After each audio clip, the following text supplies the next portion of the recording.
Last but not least in this round of toasts, we'll be having some a little bit later on, but ladies and gentlemen, give him a big round of applause. He was your fishing. He's also the brother of the bride. A big round of applause for Brad. All right. And you've been taking it pretty rough tonight, so it's time to switch it up a little bit. All right, so I wrote this speech about...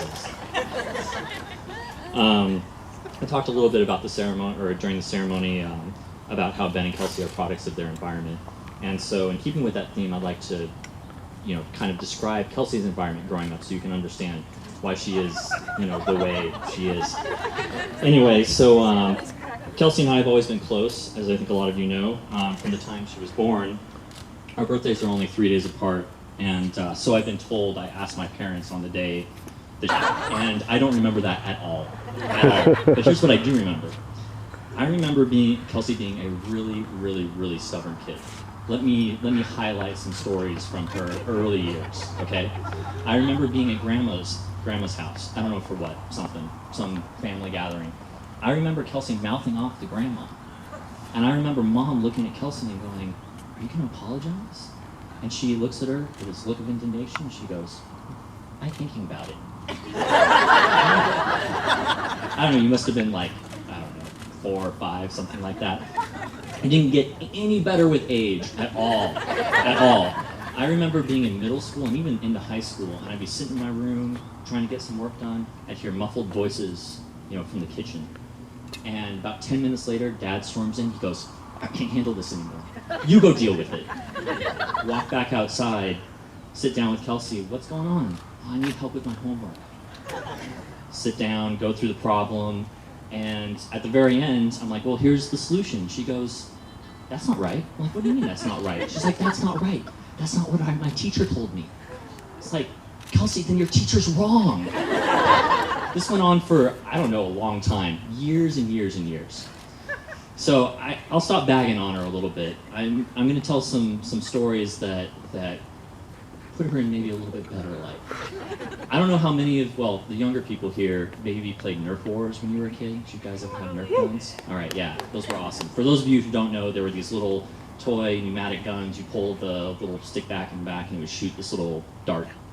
So my friend Sean would come over and we'd co-opt Kelsey into playing with us.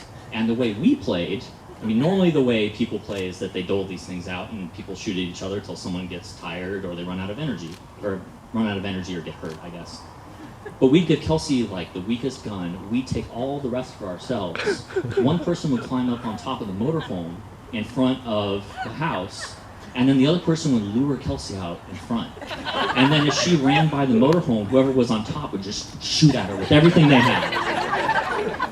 And then the other person, whoever had done the luring, would climb up on top, unload their ammo at her.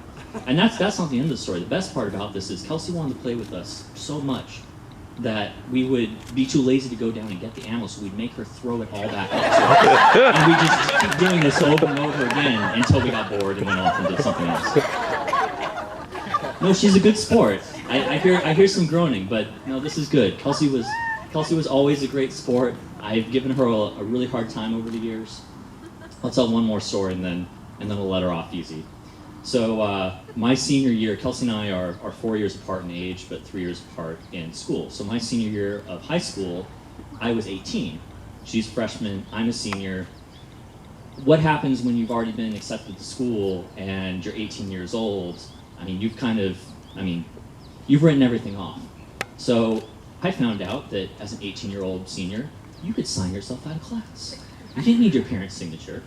So I spent a lot of time signing myself out of class. Now, I know Mom knows this story. So the first report cards come in, and there's a column that says absences. And I pull my report card out, and I open it up, and I go, "Ooh, this is gonna be a problem."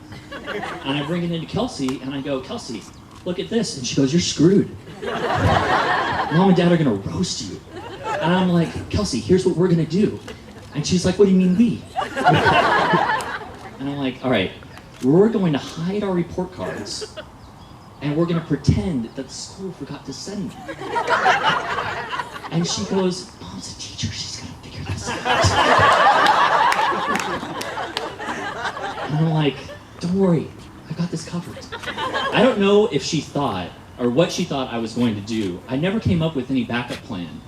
I will say this, I don't know how many people here have stared death in the face and said, not today. But my sister, for 2 weeks, told my mom she had no idea where our report cards were, had no idea what I had done with them. No, she had never seen hers, don't worry about it. I don't remember how that got resolved. My mom's giving me this look like I've just given up the ghost. Anyway, so I'm not sure how that got resolved, but I just wanted to point out that my sister, I couldn't possibly ask for a better sister. I couldn't possibly ask for a better friend. She's always been super protective, super supportive. I can't even come up with the words to describe how awesome of a person she is. And I'm proud to also say, I'm proud to call Ben my brother. I mean, he's a great guy, and Kelsey loves him, so he must be. And I'm really happy for you too. Ben, I mean, you've been around the family long enough to know how screwed up we are, and you still made it to this day. So as far as I'm concerned, you guys are golden. So with that, I'd like everyone to raise a glass. Toast to Ben and Kelsey. Cheers.